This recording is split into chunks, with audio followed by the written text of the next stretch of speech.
All right, so we all know how it goes. New year, new goals, but also new excuses on why not to pursue those goals. For the longest time, I put off my goal of starting a podcast because, well, I was intimidated. I wasn't sure how to do anything. I wasn't sure if I wanted to invest the time in doing it, and I certainly didn't want to pay other people to do that stuff for me.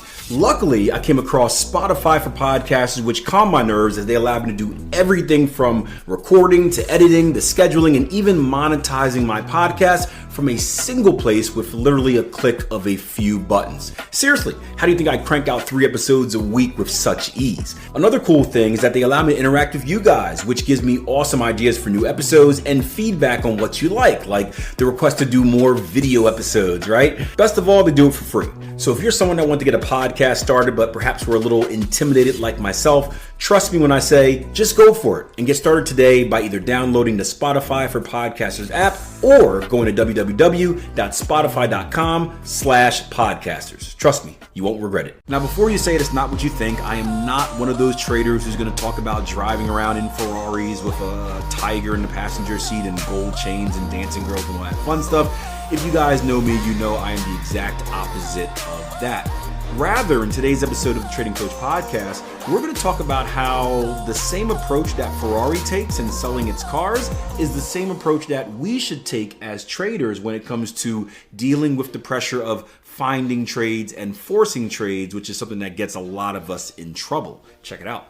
But yeah, there's no set number in the ground for what's too little, what's too much.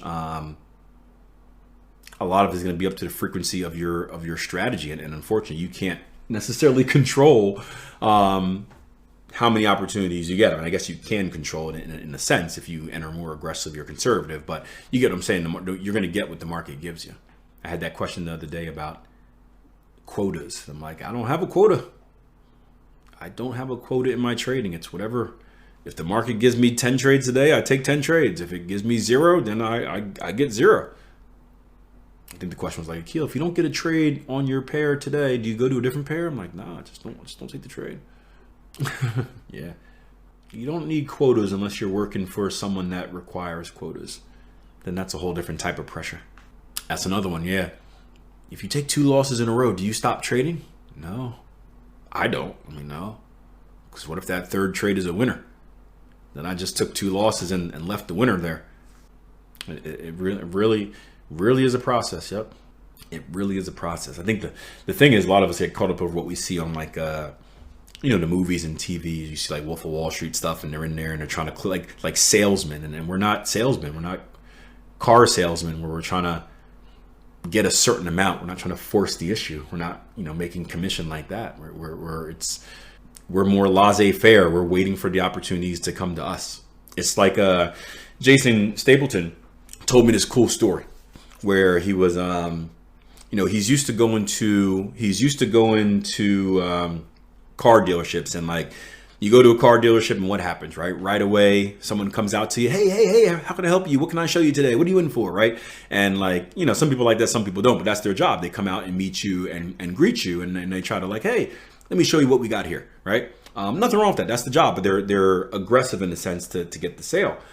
And I remember he went to, I think it was a Ferrari dealership, just to check it out, right? Just because he could. I think he had just gotten the money. He's like, I just want to go here just because I could. I don't plan on buying anything, but I could if I wanted to.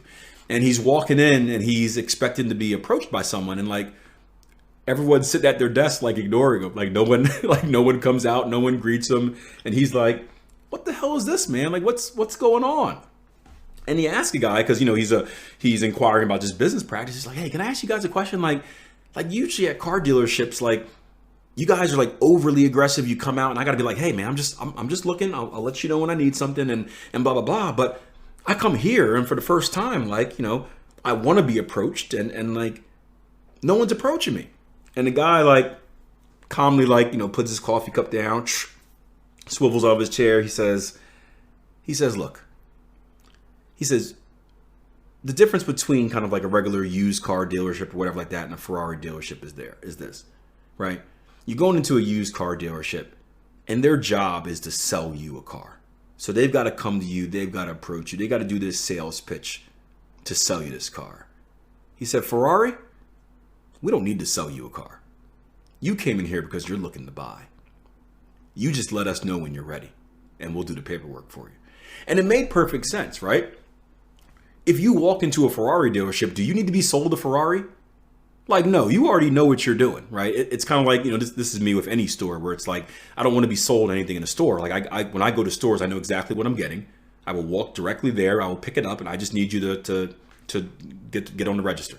But it makes perfect sense. Like, I'm not walking in a Ferrari dealership and you're not going to convince me to buy a Ferrari. You're here because you want to buy a Ferrari. You're here because you're interested. So you just let me know which one you want. Let me know when you're ready to test drive it, and then we'll get this paperwork done. And we look at the markets the same way. Like, it's not my job to the question I got as well was like, I was explaining to him how I have a set portfolio of pairs. I look at all those pairs every single day and look for opportunities. Like, well, if there's nothing there, do you go to these other pairs or other markets? I'm like, no, like I don't go around searching and hunting for trades. Like my thing is simple, right? My job is to do analysis as a trader. I do analysis, right? And I do my analysis the same way, whether I think there's going to be a trading opportunity or whether I don't think there's going to be a trading opportunity. Right? Because ultimately, I believe in this kind of control what you can control, ignore what you can't. Right? Can I control if a trading opportunity comes today? Can I control if price action moves to a level of structure, gives me a lower low, lower close? Can I control a bearish Gartley pattern? No. Right? I can't control that. So why would I waste any mental, physical, or emotional energy on getting upset? Right? My job is simple. I'm going to perform analysis. I'm going to perform analysis consistently the way I'm supposed to perform analysis. And if I perform analysis, I will know which trading opportunities are available, right? And I say this all the time, right? We do this with Advance. I'm like, okay, if price action goes to this level, then I'll look for RSI to go overbought. If RSI goes overbought, then I'll look for double top. If I get double top, then I'll look for bearish diversions. If I get bearish diversions, then I enter next bar market. So I'm just doing my analysis on every pair, and then I'm sitting back and waiting. And sometimes the market will get to that level. Sometimes it will get to that level and blow right through, and it will never be a trade. Sometimes it will get to that level and give me what I need, and it will be a trade. Sometimes it will never go to that level. So my job is just to wait. I am the salesman in the Ferrari, right? I'm not going out there hunting for trades, right? I am opening the door. I am waiting for you to come in. And when the market decides, hey, it wants to buy a Ferrari, I'm here to do the paperwork for you and get commission. That's my only job. And if no one comes in the door, I don't go out on the street with a sign and start spinning it. Hey, Ferrari's for sale, right? No, like I'm above that. Then I just have an easy laid back day, and then I wait for at some point someone's going to come in and want this Ferrari, and I'll be here for it. But that's how we approach the market. And George said, I think a lot of this is coming from the fund challenges as well. Yeah, and again, that's a different animal. So when I managed money, there was an entirely different pressure, and I said all the right things, blah blah blah blah blah. But it's a different. And again, I was young and I didn't have a backbone, so I was afraid to tell my client the things that were really on my mind, because I didn't want to lose them. If I lost my big client, like this was how I made money. Right? If you guys don't know the story, I quit 3 of my jobs to go full-time trading, not knowing what full-time trading was, discovered what full-time trading actually was and had proper expectations of what I could get out of the market, and realized, oh crap, I don't have enough money to like survive off my little $10,000 account. Like I'm not going to make, 300% a year like I thought I would. So I got into money management. And money management gave me access to a lot more money, and I was able to get paid off of not technically commissions, because that was illegal and I would have needed to be registered, but a management fee. Let's put it that way. Wink, wink. Right? And I had a client that was he was not overly aggressive, but let's say passionate about the market and wanted to be involved. So I would get regular calls and texts and emails like, hey, how many trades are you in today? What's the activity? And it was tough because I'm swing trading on the 4 hour. So I can go weeks without trading. So I'm like, nothing today, waiting on euro dollar, about 200 pips off the high. But once we get there, boom, looking for shorts. Okay, so shouldn't you get long instead of, before that high? Well, I don't know what's going to, I think it's going to get to the high, but I don't know what's going to get to the high. I was just a counter trend trader at the time. Like, so my trading style isn't to catch the trend continuation move. I need to wait for structure to be hit so I can catch the counter trend move. It's like, okay, yeah, but if you think it's going to go there, can't we just buy it until it gets there? And the confidence leaking out of me. Well, right. So I started caving in, but I felt this pressure where if I wasn't in a trade every day, I was going to get that call, that email. Hey, what are we in? How are we doing? What are we in? How are we doing? And it was hard for me to say, well, I'm in nothing. I'm following my plan. I'm in nothing, right? So I get it. And with the prop firm challenges, especially when you're in the challenge phase, right? You have a goal, a quota essentially that you have to get. And if you don't get it, you're in trouble. I was watching this show called Mayor of Kingstown. I don't know if you guys ever saw it. It's what's the guy, the Hawkeye guy's in it. He just hurt himself. The main actor from Hawkeye, he's in it. But it's this girl in this. She ends up going a brothel, pretty much. Jeremy Redder, I think it is. Yeah, great show. Do not watch it with kids. Do not watch it with kids. It's tough. But this girl just got in this brothel, and the guy there, he said like, hey, he said, your job is to make me $5,000 a night. He said, if you make $8,000, then that's great for you. If you make $4,000, then you're in trouble.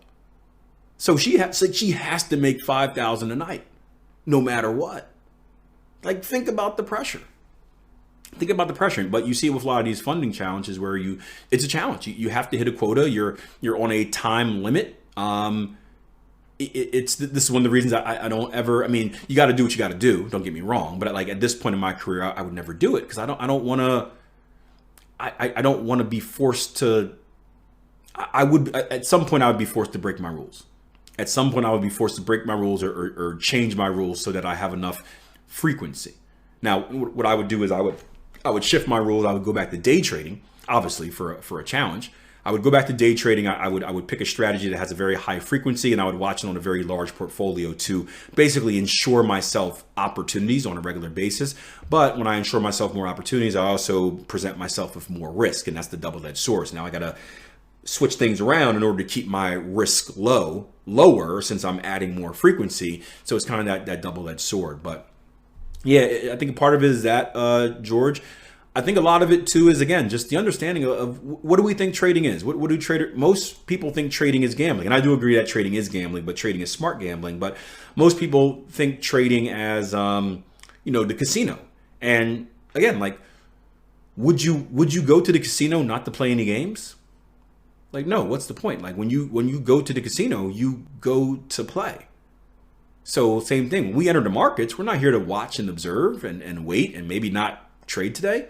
We came to the market to trade. And if I'm going to identify myself as a trader, I shall be trading. So it's a lot of that combined. But it's a dangerous game. You do give up freedom. And you put a lot of pressure on yourself. And that pressure loads up from not only just needing to find trades, but once those losers come in, you got to make up for them quick because you're in a challenge and you gotta win. This is one of the reasons I'm against. Again, I'm not against prop firm challenges, but I'm against like trading challenges. Someone asked me the other day whether I should, can I host a trading challenge, and I'm firmly against them because in order to win a challenge, you got to do something ridiculous. And all you're doing is when you're doing something ridiculous is you're trading outside of your plan. You're developing bad habits. And you don't want those. The worst thing you can possibly do is get lucky during a trading challenge with those bad habits. And now you think those bad habits are the way to success. And then you go back and do it live and you're not so lucky and you blow everything. So it's a dangerous game. Hope you enjoyed the show. Hey, if you want to learn how to become a better trader no matter what level you're at, meaning you're brand new or maybe you've been at it for a while and you're struggling, check out our website, www.tier1trading.com. I recommend the 14-day risk-free trial membership that gets you on the platform. You can take some courses, you can sit in some of our live sessions, and you can really get a feel for the community and ask all the questions you want to ask before making any type of financial commitment. So www.tier1trading.com, 14-day risk-free trial membership, no auto bill, no fluff, just content, and I'll see you guys there.